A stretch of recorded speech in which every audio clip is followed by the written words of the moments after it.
So students welcome back to our channel. आज के इस वीडियो में हम class 10th chapter number 7 control and coordination का जो इम्पोर्टेंट टॉपिक है that is the brain and its part and its function, इसके बारे में थोड़ा सा जानेंगे। तो सबसे पहले आपसे क्वेश्चन आ सकता है कि ब्रेन कौन से सिस्टम का पार्ट है।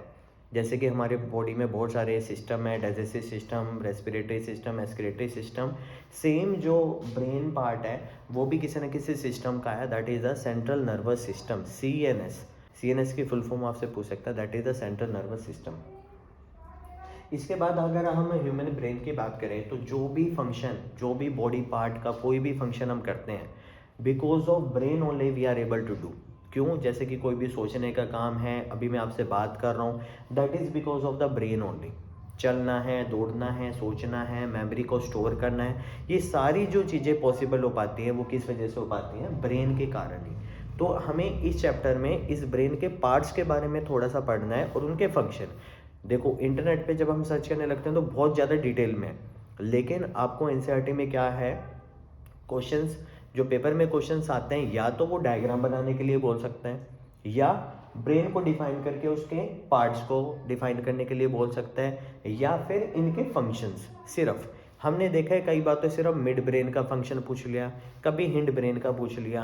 ठीक है, तो इसको इजीली 2-3 मार्क्स के अकॉर्डिंग इतना ही करना है, इसको ज़्यादा डिटेल में नहीं करना। बच्चे कहते हैं ब्रेन इतना डिफिकल्ट है, ये नहीं। हम इस वीडियो में बिल्कुल सिंपल वो चीज़ें मैं आपको बताऊंगा जो कि आपको पेपर में लिखनी है, सिर्फ वही चीज़ें हम मेंशन करेंगे। ठीक है, तो सबसे पहले अगर आपसे क्वेश्चन पूछा जाए कि what are the parts of the brain, तो आप क्या बोलोगे? There are 3 parts of the brain. सबसे पहले फोर ब्रेन, फिर आता है midbrain, that is the hindbrain. ठीक है, 3 पार्ट्स है, फोर ब्रेन, मिड ब्रेन और हिंड ब्रेन। ठीक है, ये अपर पार्ट है, जो फ्रंट पार्ट कह सकते हैं, फोर ब्रेन। ठीक है, इसके अंदर सेरेब्रम होता है। सेरेब्रम को अगर हम डिफाइन करें तो सेरेब्रम क्या है? 2 हेमिस्फीयर में डिवाइड है, लेफ्ट एंड राइट। ठीक है, लेफ्ट जो हेमिस्फीयर है वो आपके जो पूरी राइट बॉडी पार्ट है उसको कंट्रोल करता है, और जो राइट हेमिस्फीयर है वो लेफ्ट को कंट्रोल करता है। इसके अलावा कुछ और फंक्शन है, अभी हम देखते हैं इसको। हेमिस्फीयर है कैसे? देखो, ये पूरा का जो पूरा अपर पार्ट दिख रहा है ना, इनको हेमिस्फीयर कहते हैं, और ये सेरेब्रम का पार्ट है। ये आपको लेफ्ट मान लो और ये आपका राइट मान लो। अब लेफ्ट के जो, देखो हमने क्या बोला था, जो लेफ्ट पार्ट है वो पूरा राइट के जो बॉडी पार्ट्स है उसको कंट्रोल करता है, यानी मोटर स्किल्स, हाथ से पैर से जो भी काम होगा वो हमारा लेफ्ट हेमिस्फीयर यानी जो लेफ्ट सेरेब्रम है वो काम करेगा। इसके अलावा कुछ और फंक्शंस हैं, जैसे कि एनालिटिकल, कुछ सोचने वाली चीज़ें, ऐसे मतलब एनालिटिकल रीजनिंग है, सोच समझ के करने वाली चीज़ें। इसके अलावा अगर हम बात करें, रैशनल थॉट्स हैं, वर्बल है, प्लानिंग है, मैथ साइंस में जो लॉजिकल वर्क करते हैं वो भी सारा का सारा लेफ्ट पोर्शन ही कंट्रोल कर पाता है और कोऑर्डिनेट कर पाता है। अगर हम राइट सेरेब्रम की बात करें, इंट्यूशंस, कई बार हमें एहसास होता है कि हाँ ऐसा कुछ हो सकता है। मान लो क्रिकेट खेल रहा है, ओ मेरी तरफ बॉल आ सकती है, ऐसा कुछ होने वाला जो इंट्यूशन है, थॉट्स हैं, ऐसे जो होलिस्टिक अप्रोच है वो हमारे पास राइट सेरेब्रम के कारण होती है। इसके अलावा नॉन वर्बल जितने भी हम गेस्चर्स करते हैं वो हमारे राइट सेरेब्रम के कारण कंट्रोल होते हैं। अगर कोई बच्चा या कोई पर्सन ज़्यादा क्रिएटिव है, आर्टिस्टिक है, इमेजिनेशन उसकी पावर बहुत ज़्यादा अच्छी है, वो भी राइट सेरेब्रम उनका स्ट्रॉन्ग होता है। और इसके अलावा जो हमने बात की कि ये लेफ्ट बॉडी पार्ट को कंट्रोल करेगा, तो इस तरह से हम सोच सकते हैं। देखो, अगर आपसे सेरेब्रम का क्वेश्चन आता है तो आपने ये बताना है cerebrum is the part of the fore brain, और इसमें 2 हेमिस्फीयर होते हैं, left and right. Left hemisphere right body parts को कंट्रोल करेगा और राइट लेफ्ट के करेगा। इसके अलावा 2-3 और याद रख लो, जैसे logical reasoning, science, questioning, analytical thoughts, ये आपके लेफ्ट के कंट्रोल के कारण है। और इसके अलावा यहाँ पे जो होलिस्टिक अप्रोच है, जो आपकी क्रिएटिविटी है, इमेजिनेशन है, थॉट्स है, इंट्यूशंस है, ठीक है ना, वो सारे आपके राइट हेमिस्फीयर के कारण होंगे। अब हमने फोर ब्रेन के बारे में कर लिया, बस इतना ही हमें करना है और ज़्यादा नहीं करना। ठीक है, सिचुएशंस होगी। अब देखो, ये भी आ सकता है कि आपसे मिड ब्रेन का सेपरेट क्वेश्चन पूछ लिया 2-3 मार्क्स का कि मिड ब्रेन बता दो क्या होता है और उसका फंक्शन बता दो। देखो ऐसा क्वेश्चन आता है तो आपको क्या बताना है कि जो मिड ब्रेन है ना, फोर ब्रेन सबसे पहला पार्ट, हिंड ब्रेन सबसे लास्ट पार्ट, उसके बीच में जो ब्रेन का पार्ट है वो है आपका मिड ब्रेन। ठीक है। अब मिड ब्रेन के जो फंक्शन है वो बिल्कुल ही सिंपल है, बिल्कुल ही सिंपल फंक्शन है। ये कंट्रोल और कोऑर्डिनेशन करता है जो भी सेंसरी ऑर्गन से जो भी इंफॉर्मेशन आती है। जिस तरह से मान लो आपको थोड़ा सा गर्म या ठंडा लगा, या आपके कोई थोड़ा सा कट लग जाता है, इस तरह से जो सेंसरी ऑर्गन से जो इंफॉर्मेशन आती है, हमारे पास 5 सेंसरी ऑर्गन है, आँख, नाक, जीभ और कान और जो आपकी स्किन है, ठीक है। इनसे जो इन्फॉर्मेशन आते हैं उनको कंट्रोल और कोऑर्डिनेट जो करने का काम है, that is a part of the midbrain. जैसे response towards visual and audio information वो होगा, जैसे कि कुछ सुन के आपने रिस्पॉन्ड किया, कुछ देखकर आपने रिस्पॉन्ड किया, तो वो कंट्रोल एंड कोऑर्डिनेशन कर पाएगा मिड ब्रेन। एग्जाम में आप पॉइंट्स बना के लिख सकते हो, storing thoughts, memory, breathing, hunger, emotions, desire, ऐसे पॉइंट्स मिड ब्रेन से रिलेटेड है।